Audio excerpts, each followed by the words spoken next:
Welcome to the dark hour, where the unexplained finds its voice, and the truth is darker than fiction. Tonight, we explore one of the most chilling mysteries of our time, the Smiley Face Killer Theory. A story of young lives lost, strange symbols, and a question that haunts investigators to this day. Are these drownings tragic accidents, or the work of a coordinated group of killers? Prepare yourself for a journey into the darkness. It began in the late 1990s, a string of young, college-aged men, full of promise and potential, mysteriously disappearing after nights of drinking. Days, sometimes weeks later, their bodies would be discovered in rivers and lakes, often with no clear signs of foul play. What seemed like isolated tragedies soon revealed an unsettling pattern. A young man named Patrick McNeil, whose 1997 disappearance in New York City marked the start of the theory. Details include his last night out at a bar and how his body was later found floating in the East River. Retired NYPD detectives Kevin Gannon and Anthony Duarte began noticing chilling similarities. Many of the victims were high-achieving, athletic, and social young men. They vanished after nights of drinking, their bodies later discovered in water. But what truly caught their attention was something far more disturbing: graffiti of a smiley face near many of the drowning sites. The victims were all young men who seemed to have everything going for them: students, athletes, leaders in their communities. But their promising futures ended tragically in watery graves, leaving their families devastated and searching for answers.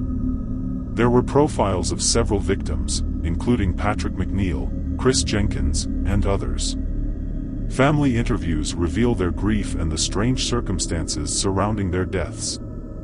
The most unsettling element of the theory is the smiley face graffiti. Found near many of the drowning sites, these symbols became the chilling signature of what Gannon and Duarte believed to be a coordinated group of killers. But was it evidence, or coincidence? Gannon and Duarte's mission to uncover the truth became an obsession. They believed the drownings were carefully orchestrated by a group of highly organized predators, an idea that seemed straight out of a horror movie but couldn't be ignored.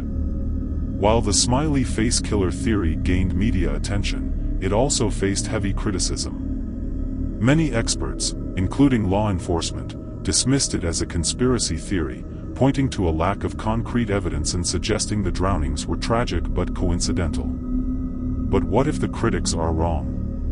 What if the drownings are the work of a coordinated group, a network of predators targeting young men for reasons too dark to comprehend? The idea is terrifying, but not impossible.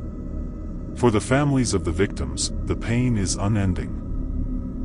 Many remain convinced that their loved ones' deaths were no accidents, pointing to the strange circumstances surrounding their disappearances and the lack of clear answers.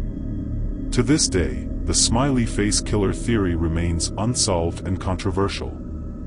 Whether the drownings are tragic coincidences or the work of a shadowy group of killers, one thing is certain: these young men's lives ended far too soon, leaving a chilling mystery in their wake.